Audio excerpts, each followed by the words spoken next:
کہ باپ اپنے گھر میں پیدا ہونے والی اپنی بیٹی کو ہی زندہ دفن کر دیا کرتا تھا، زندہ گاڑ دیا کرتا تھا، بیٹی کو بیٹی نہیں سمجھتا تھا، پیدا ہوئی زندہ، روح کانپ جاتی ہے، زندہ زندہ۔ سوچئے تو صحیح کہ اس بیٹی کو، اس چھوٹی سی بچی کو جب زمین کھودی جاتی ہوگی، اور وہ بھی حال کی بچی کو نہیں کہ آج پیدا ہوئی کل دفن کر دو، نہیں، جب وہ 4 سال کی ہو جایا کرتی تھی، 4 سال کی، اس وقت اس بچی کو لے جایا جاتا تھا۔ سیرت کی کتابیں پڑھیے تو آپ کو پتہ چلے گا، 4 سال کی بچی کو نہلایا جاتا تھا، دھلایا جاتا تھا، صاف کیا جاتا تھا، میک اپ کیا جاتا تھا، اس کو نئے کپڑے پہنائے جاتے تھے،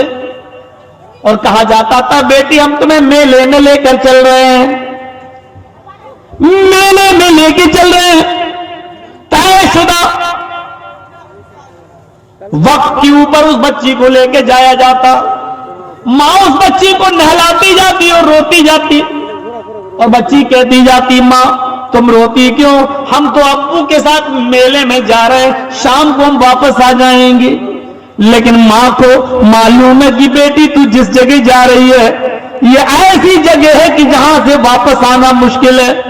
ناممکن ہے، تو واپس نہیں آ سکتی، لیکن بیچاری وہ اپنی بیٹی کو بتا بھی نہیں سکتی۔ سماج میں دستور پیدا ہونے کے بعد نہیں، 4 سال کی ہو جانے کے بعد نہلا دھلا کر نئے کپڑے پہنا کر باپ انگلی پکڑ کر اپنی بیٹی کو لے کے جاتا۔ پہلے سے قبر کھدی ہوئی رہتی، ایک گڈھا بنا ہوا ہوتا، باپ کہتا کہ بیٹی، یہ منظر بڑا خطرناک ہوا کرتا تھا، باپ کہتا بیٹی ذرا اس گڈھے میں جھانک کر دیکھو، اس قبر میں جھانک کر دیکھو، تمہاری امی نظر آئیں گی۔ چھوٹی سی 4 سال کی بچی اپنی امی کو دیکھنے کے لیے اس قبر میں جھانکتی، اس گڈھے میں جھانکتی، پیچھے سے ظالم باپ ہاتھ کا اشارہ کرتا، دھکا دیتا، اور وہ چھوٹی سی 4 سال کی بچی اس گڈھے میں گر جاتی، اور پھر یہ مٹی دیتا،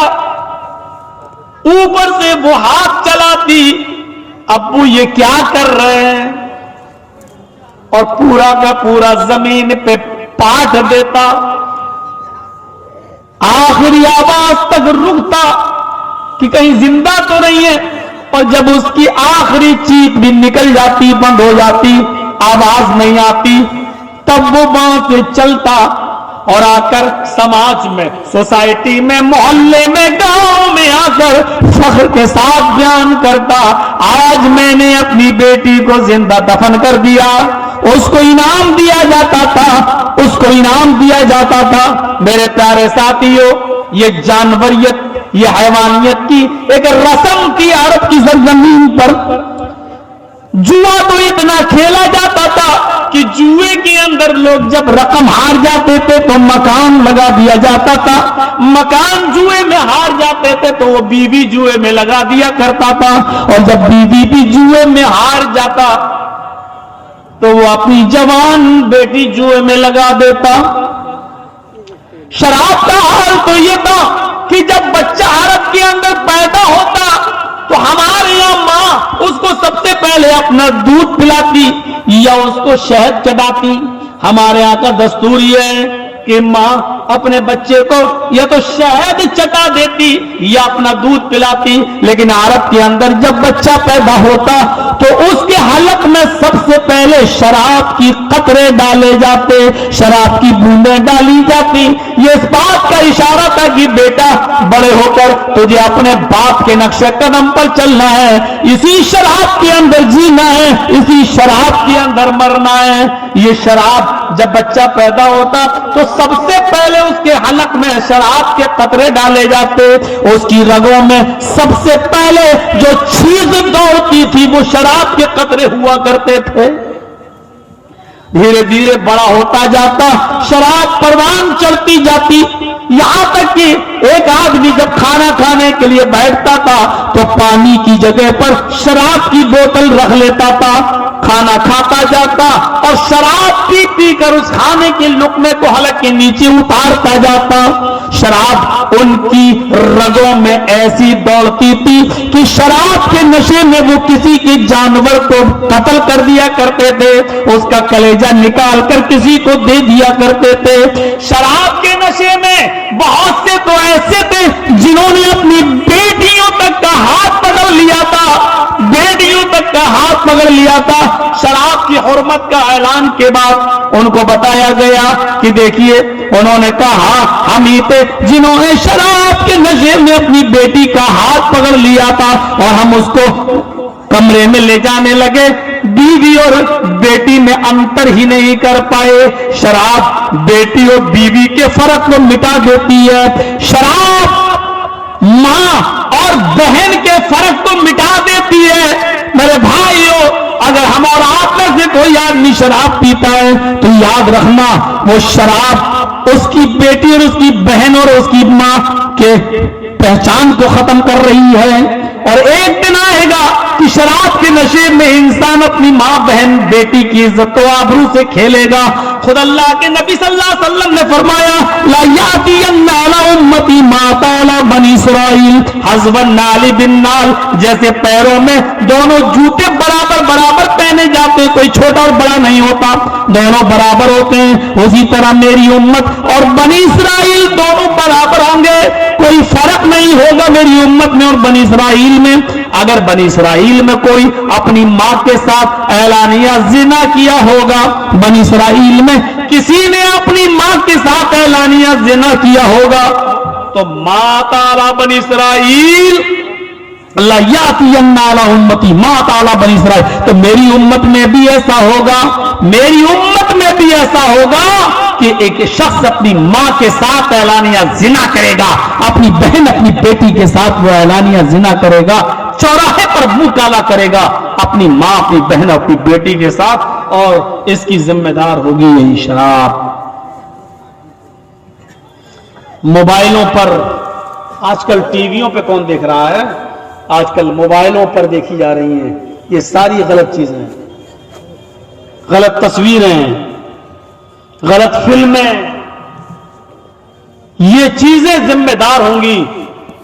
نوجوانوں کے ہاتھ کو ماں بہن اور بیٹی کے گریبان تک لے جانے کی۔ ہم ہیں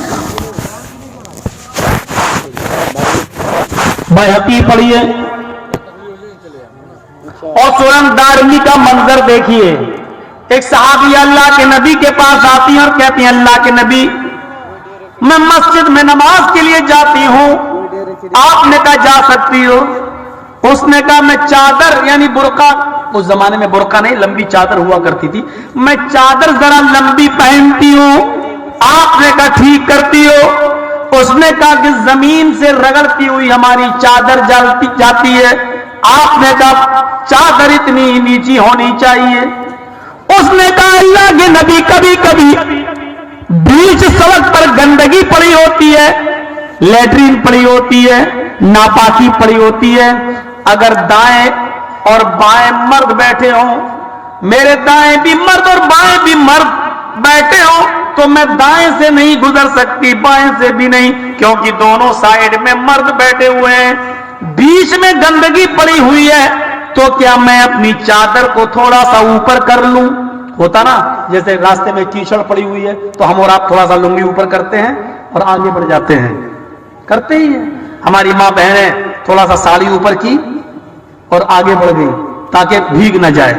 تو اس عورت نے اس صحابیہ نے کہا اے اللہ کے نبی راستے میں گندگی پڑی ہے، دائیں بائیں مرد بیٹھے ہوئے ہیں، تو کیا میں تھوڑی سی چادر اوپر کر کے گندگی کو کراس کر لیں، گندگی کو پھاند جائیں اور پھر چادر نیچی کر سکتی ہوں؟ آپ نے کہا نہیں۔ بڑا آسان ہے، جلسوں میں جلیبی خریدتی پھر رہی ہیں اور چوڑیاں خرید رہی ہیں اور سڑکوں پر ہم اور آپ گھوم رہے ہیں، مجھے یاد نہیں پہلے میں نے مثال دی تھی یا نہیں دی تھی پچھلے جلسے میں. آج کا منظر تو ایسا لگ رہا تھا کہ جہاں لڑکیوں کی بھیڑ ہے دکان پہ اس سے 10 گنا لڑکے. اچھا ایسا نہیں لگ رہا ہے آپ کو جیسے ایک کتیا کے پیچھے 10 کتے لگے ہوئے ہوں؟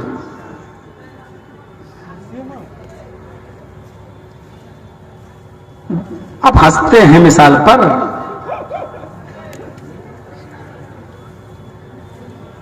حیا تو ہم میں اور آپ میں جب رہ نہیں گئی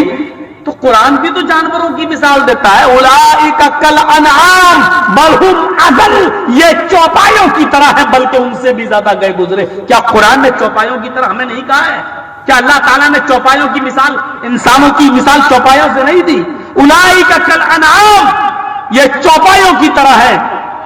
بلکہ ان سے بھی زیادہ گئے گزرے. تو چوپایوں میں تو کتا بھی آتا ہے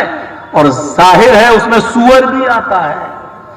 وہ کوئی اور ہوں گے جو کہتے ہوں گے سور مت کہو، سور کہنے سے 40 دن زبان گندی رہتی. تمہارے باپ کا فتویٰ ہوگا. نہیں مانتا ایسے فتوے کو. ایسے فتوے ملا مولویوں کے میرے پیروں کے جوتے کے نیچے. ارے